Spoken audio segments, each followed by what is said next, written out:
Não é bom que o homem esteja só. Possível? Sim. Bom? Jamais. Graça e paz a todos, Pastor Wagner Melo, para mais um devocional, Café com Deus Pai comentado. Hoje iremos comentar esse texto do livro de Gênesis, capítulo de número 2, verso 18. Disse mais o Senhor Deus: não é bom que o homem esteja só. Farei para ele alguém que o auxilie e lhe corresponda. Esse versículo ele é uma resposta de Deus para os nossos dias. Notícias saem nos jornais que pessoas estão alugando amigos na Europa, que elas estão tendo problema de convivência. Elas alugam aquela pessoa por 1 hora e depois a despede, porque não quer mais se relacionar.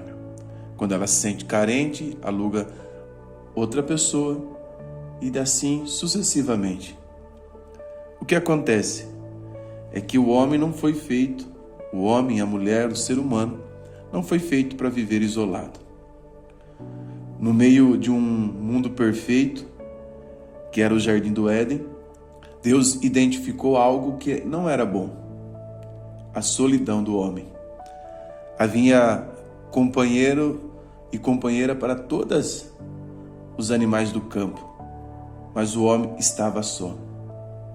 Observe que o homem tinha tudo: trabalho, natureza, comunhão com Deus, mas ainda assim faltava algo que só um relacionamento humano poderia oferecer.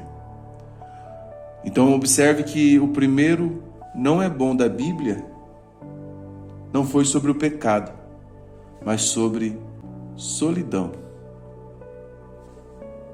Isso mostra que Deus se importa profundamente com os nossos vínculos, com as nossas amizades. Há uma frase que diz: cristãos precisam um dos outros. E aí ele responde o porquê. Porque Cristo está presente na comunhão. Vamos pensar nesse versículo e extrair dele 3 lições. Antes eu convido você a tocar no botão preto logo abaixo e inscrever-se aqui no canal se você gosta de devocional, porque todo dia temos uma mensagem de Deus para o teu coração.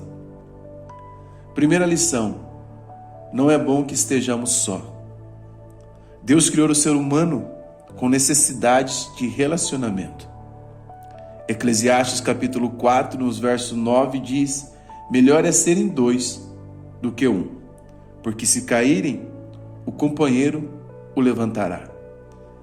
Se houver frio, ambos se aquentarão. E se eles trabalharem juntos, será melhor e mais alto a sua produção. A solidão prolongada pode ser um ataque à nossa identidade e ao nosso propósito.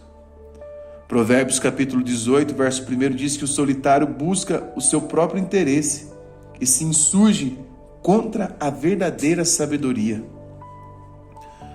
Ou seja, se isolar não é uma atitude sábia. Quem normalmente se isola por causa da solidão está se fazendo mal a si e às pessoas que seriam alvos do seu amor. Ela está sonegando ser cuidada por alguém, mas ela também está sonegando o cuidado a outros. Nós temos que entender que a comunhão saudável é uma expressão do próprio caráter de Deus.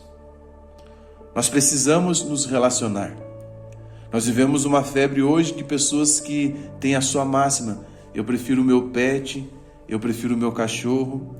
E eu não estou aqui negando que relacionar-se com qualquer tipo de relacionamento, quer conjugal, quer de amizade, se tornou um grande desafio. As pessoas estão doentes, as pessoas estão tóxicas, as pessoas estão sempre nos ferindo e nós também estamos ferindo pessoas. Só que o que nós precisamos entender como máxima? Que pessoas ferem, só que também pessoas curam. O que nós precisamos aprender é escolher melhor os nossos relacionamentos. Por isso que nós temos, antes de nos relacionar, estar bem conosco mesmo. Aprender a curtir a nossa própria companhia, Mas isso não é solidão, pastor Wagner? Não, isso é solitude. Solitude é quando você tem a decisão própria de se isolar, de se retirar por um momento para ficar sós com você. Mas não é que você se isola para sempre. Você tem aquele tempo com você, todos os dias, todos os momentos da semana, mas você também volta para o relacionamento. Você volta para a relação com as pessoas à sua volta. Primeiro aprendizado, não é bom que estejamos sós.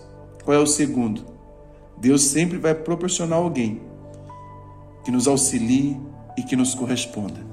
E nós precisamos entender aqui que a palavra auxiliar não é inferioridade, mas alguém que fortalece, completa e está ao nosso lado.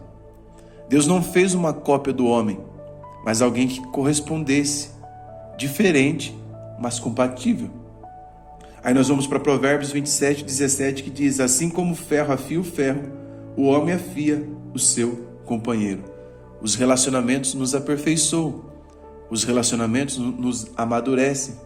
Nós precisamos de relacionamento que, quando nós nos encontramos com aquela pessoa, após o término daquele encontro, nós saímos daquele encontro mais enriquecido. Nós saímos dali descobrindo uma versão melhor de nós mesmos.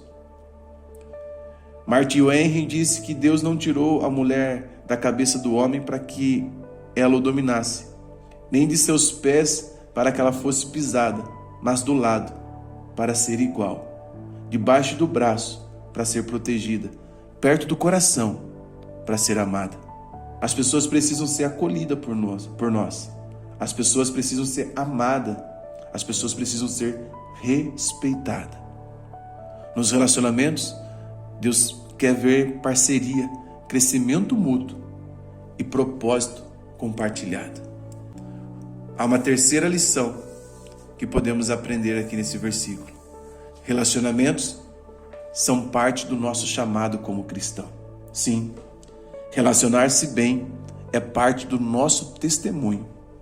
Por isso que João capítulo 13, verso 35 diz: nisto todos conhecerão que vocês são meus discípulos, se tiverem amor uns pelos outros. É um dos frutos palpável, visível da nossa conversão. É um bom relacionamento. 1 João capítulo 4, verso 7 diz: amemos uns aos outros, porque o amor procede de Deus. Ou alguém que Deus traz pode ser um cônjuge, um amigo, um mentor ou um irmão de caminhada. Se isolar é rejeitar um dos presentes mais preciosos que Deus tem nos dado, que é a comunhão.